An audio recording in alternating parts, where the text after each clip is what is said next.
Boker Tov, everybody. So this week's parsha is Vayera. There's a lot of interesting things that are happening in this parsha. I want to point to a couple of instances here that I think show a really interesting juxtaposition.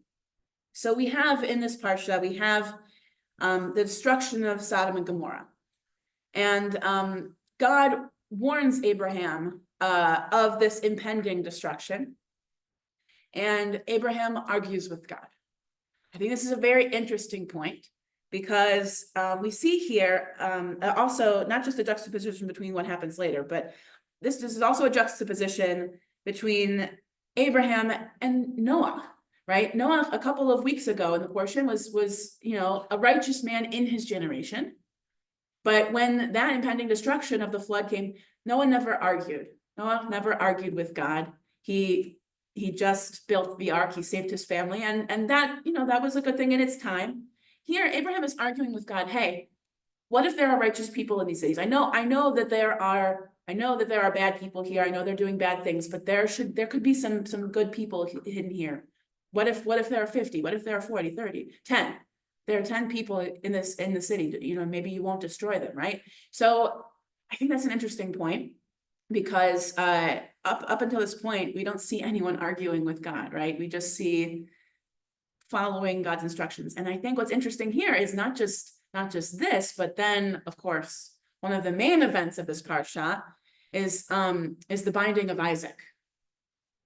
In this instance, God says to Abraham, go take your son whom you love and take him up to the mountain and sacrifice him. And if you think about how miraculous Isaac's birth was in the first place, right? Born to Abraham and Sarah in their old age, and foretold to them, about a year in advance by visiting angels. Go take him and go sacrifice him. No arguments at all. And I think if you look closely, Abraham knows that God doesn't really want him to sacrifice his son, right? He's showing trust. He's showing a level of trusting the process.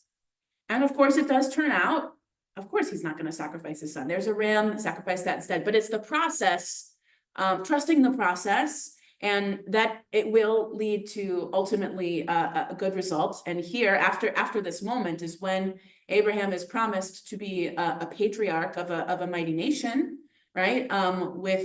With descendants as numerous as the stars. We're not quite there yet, but but this is a moment where he's showing a very intense level of trust in God, right?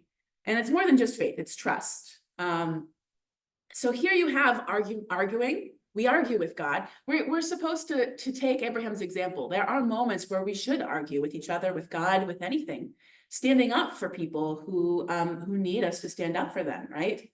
I'm not even sure, it doesn't even directly mention, Abraham doesn't directly mention that Lot's there, his nephew, right? But Lot is saved. Lot and his family, his daughters at least, are saved from the destruction of Sodom and Gomorrah. There weren't enough people to save both of those cities, but they were saved. And then, of course, there's the trust that God doesn't really want the sacrifice, but the fact that we're willing to offer the sacrifice, even though that's not what's going to happen.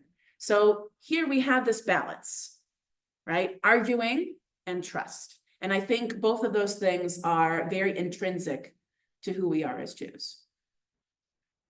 Yes, go ahead. Service this evening are at 6 o'clock, tomorrow morning at 9 o'clock. We'll be walking. We'll decide what time we're going to walk at breakfast. We have a couple of yard sites today. Announcement. Go ahead. So, not this Saturday, but next Saturday evening, directly after Minyan, we are going to be hosting here in the shul our first Havdalah evening. I mean, there will still be Havdalah also this Shabbat, but there will be wine and cheese afterwards, and maybe a little bit of Torah, I think, as well. Rabbi Alex and I are leading the Havdalah. So if you would like to participate in that, please come. So that is the 23rd, directly after Minyan. So that'll be at 6:30. You don't have to sign up. hopefully we'll have enough wine and cheese for everybody, but yeah, just come. If Kenny shows up, you